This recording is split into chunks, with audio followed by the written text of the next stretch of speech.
Israeli Prime Minister Netanyahu is set to hold a joint press conference with President Trump today. It will mark President Trump's first formal press conference of his second term. Netanyahu's office said this morning Israel is preparing to send a high-level delegation to Qatar to discuss the next phase of the ceasefire. Now let's hear more about where things stand. We're bringing in Mort Klein. He is the national president of the Zionist Organization of America. Good morning, Morton. It's nice to meet you. Good to see you. Thank you for your time. First, could you please tell us more about the Zionist Organization of America? Tell me more about your organization and what you do. The Zionist Organization of America is the oldest pro-Israel group in the United States, founded in 1897. Its leaders have included Supreme Court Justice Louis Brandeis, Stephen Wise, Abigail Silver, major figures in the Jewish world. And it was created to reestablish the state of Israel, which happened 50 years after ZOA's establishment. And now we fight for strong U.S.-Israel relations, and we fight the extraordinary surge of Jew hatred throughout the world, including in America. Thank you so much for that quick introduction. Let's get to what's happening today, because Prime Minister Netanyahu is currently under increasing pressure from his far-right coalition to also resume the war. We're about to hit the second phase here. So where do you think Netanyahu and also Trump are standing on this issue? First of all, I don't consider the coalition that you just mentioned as far-right. They want to continue the war. They hate war, but they must destroy the Islamic Arab terrorist group Hamas and Hezbollah. They are still there. They have been degraded, but they still exist. When the prisoners were released from Gaza, hundreds of thousands of Arabs surrounded them, screaming and yelling at the prisoners, at the hostages as they were released. So they're going to be discussing today. One, the most important issue is Iran. That Israel and America together must destroy Iran's nuclear capabilities. Iran's leaders scream repeatedly, death to America, death to Israel. Not just death to Israel. They put it on their missiles, death to America, death to Israel. So they'll be discussing how do we get rid of the nukes, which endanger not only Israel and the Middle East, but the entire world. And once you get rid of the nuclear capabilities of Iran, you will have a dramatic change in the entire Middle East. That is the most important issue they'll discuss. They'll be discussing, as you mentioned, that after this hostage deal is completed, the war must continue until Hamas and Hezbollah, two Arab terrorist groups, are fully destroyed to stop threatening peace in the Middle East.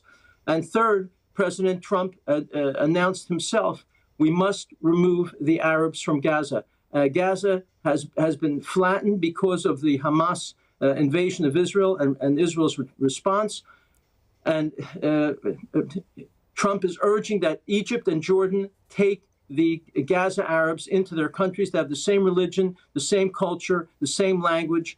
And we should never forget, after World War II, Israel took in, when Israel was reestablished, Israel took in 800,000 Jews from Arab countries as they fled the Arab countries. So those are the things that are being discussed. And we have to, and also Netanyahu will be telling Trump, we cannot allow Mahmoud Abbas of the Palestinian Authority to in any way, shape, or form run Gaza.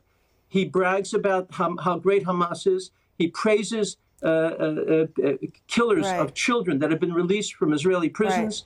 And he still says we must continue to pay $400 million a year. They pay Arabs to murder Jews. And if you murder a Jew, you get a lifetime pension. Thank you. Morton, thank you for that. Let's quickly get back to the talks between Trump and Netanyahu today, because I'm wondering where Netanyahu is actually standing amid this issue, because he's facing a lot of pressure from both sides, right? So there is the Israeli people that are wanting to get those 20 last remaining hostages back. And then there is, of course, the right side of, if you will, of his coalition that wants to push the war forward. So where do you think Netanyahu stands at this moment? Netanyahu is listening to the will of the Israeli people. The overwhelming majority wants to continue fighting Hamas until Hamas is destroyed. This is not a small fringe group of Israelis who want this. What country would want to continue allowing a terrorist group on Israel's long border which continues to threaten Israel. So he has publicly made it clear, after these negotiations and hostage releases are completed, Israel must go back and do everything they can to eliminate Hamas's capabilities completely and eliminate Hezbollah, the terrorist group that runs Lebanon, their capabilities completely. This is not controversial in Israel. The majority of Israelis need and want Hamas to be destroyed. Right, because there is a security concern there, definitely. If I can just quickly, before we end this, unfortunately we're running out of time, what about those hostages that would remain in Gaza then? Would that be concerned as a sacrifice, or would they be abandoned? How would you get out? No, this deal requires all the approximately 100 Israeli hostages to be released. So hopefully, and likely Israel will not continue to work toward Hamas's destruction until all the hostages are released. Now they're supposed to release in the next few weeks 33 of the 100 hostages. We believe a third of them may be dead, and we don't know how many of the others are alive. Israel has asked Hamas to give a list of those hostages who are alive. They've refused to do so. So nothing will happen again until all the hostages are released. Mort and Klein, thank you so much for your time this morning. Appreciate it.